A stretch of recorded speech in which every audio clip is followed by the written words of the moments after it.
Hei, salut și bine v-am găsit la un nou vlog pe canalul meu de YouTube. Și nu mai am filmat de foarte de mult timp. Știu că acum nu pot filma atât de mult, chiar weekendul ăsta o să facem mai că de azi o să fac primul azi o să fac primul vlog, mâine fac al doilea vlog, adică mâine sâmbătă facem un alt vlog și duminică un alt vlog, ca să putem posta în weekendul ăsta câteva vloguri bune. Și când mai am postat de ceva timp, îmi pare rău, dar o să îmi iau o altă lavaliерă, nu o să rămân cu ăsta, îmi iau din aia care se pune direct pe tricou, cât din aici pe piept. O să aveți foarte multe schimbări din camera asta, dar încă nu. Trebuie să vă spun ceva. Știu că o perioadă nu mai am filmat știu că nu mai am filmat de aproape o lună niciun vlog. Știu că acum o să îmi spuneți în comentarii că de ce nu mai am filmat destul de foarte mult timp. Hai să vă voi spun și cauza, pentru că eu am fost plecat la țară, am fost plecat la țară, după ce m-am întors de la țară,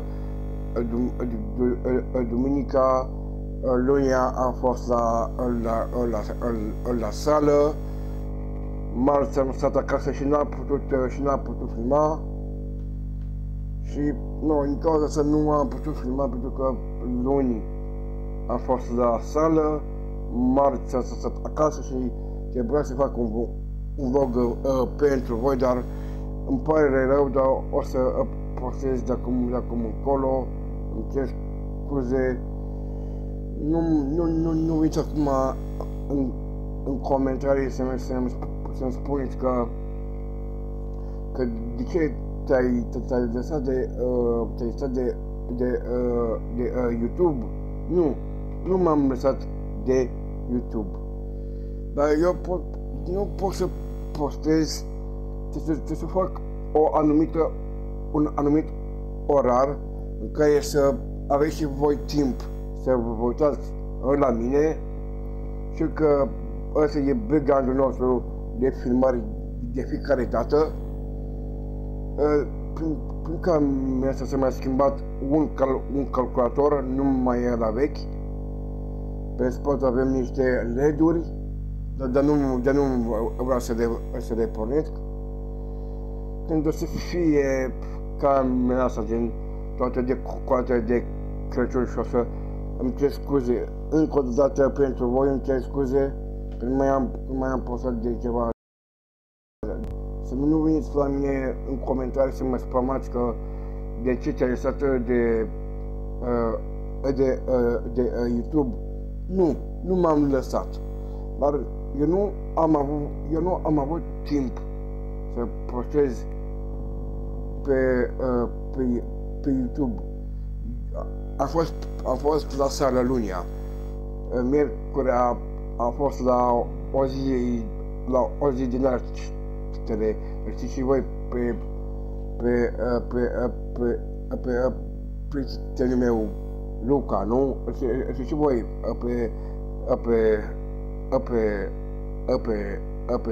pe Luca. Joia nu am avut timp, miercurea n-am avut timp ca să pot posta un vlog pentru voi. Asta e un vlog să vedeți, ca să vedeți mâine. O să pun de azi o să pun o premieră pe YouTube și o să mai postez și mâine un alt vlog. Mâine pe la ora 1-2 după amiaza iar filmez, duminică iară filmez. Nu mai rău că nu mai am filmat de ceva timp, mă aplec sincer, iar scuze chiar în fața voastră, dar n-am avut timp. V-am fost plecat la sala de forță. Am fost plecat la țară, am venit acasă, după iarăși am plecat la sală. Am plecat la ziua lui Luca și ziua unui prieten de meu, cheamă Emil. Am fost și la ziua lui și l-am și sărbătorit și era și Matei, fratele meu, acasă, când l-am sărbătorit și pe Emil. Și îmi pare rău că nu mai am postat de mult timp, dar o să mă revansez. Azi un vlog, mâine un vlog, adică astăzi un vlog, sâmbătă un vlog, duminică un alt vlog. Îmi cer scuze și mă aplec în fața voastră, o să-mi revin și o să postez mai des pe YouTube. Dacă vreți să mai continuăm cu aceste vloguri, nu uitați să vă abonați. Acum politica de la YouTube s-a schimbat. Nu te mai poți abona, doar să te abonezi. Dai pe abonează-te, dai acolo pe la roșu, abonează-te. Îți apare un fel de clopoțel, da? Adică un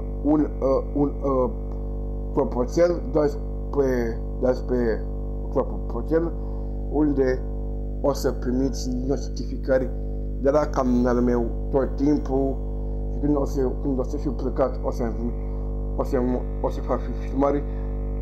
Am fost și plecat în Cipru.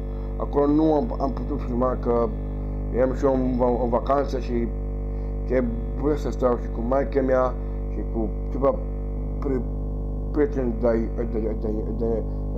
de noștri. Îmi pare rău, mama plecă iar în fața voastră. Îmi pare rău că n-am putut filma din Cipru, că nu îmi dădeau voie să filmez hotelul sau plaja. Îmi cer scuze că nu mai am postat de foarte mult timp. O să-mi aștept gândul pentru voi. Poate mâine facem un alt vlog despre un alt subiect. Și știu că vlogul ăsta e cam lunguț. Să închidem acest vlog ca să îl pot posta pe canal tot astăzi. De fapt, când eu postez vlogul ăsta, când eu postez vlogul ăsta, eu îl postez mâine, îl postez, că acum eu îl filmez și astăzi îl pun pe YouTube, dar mâine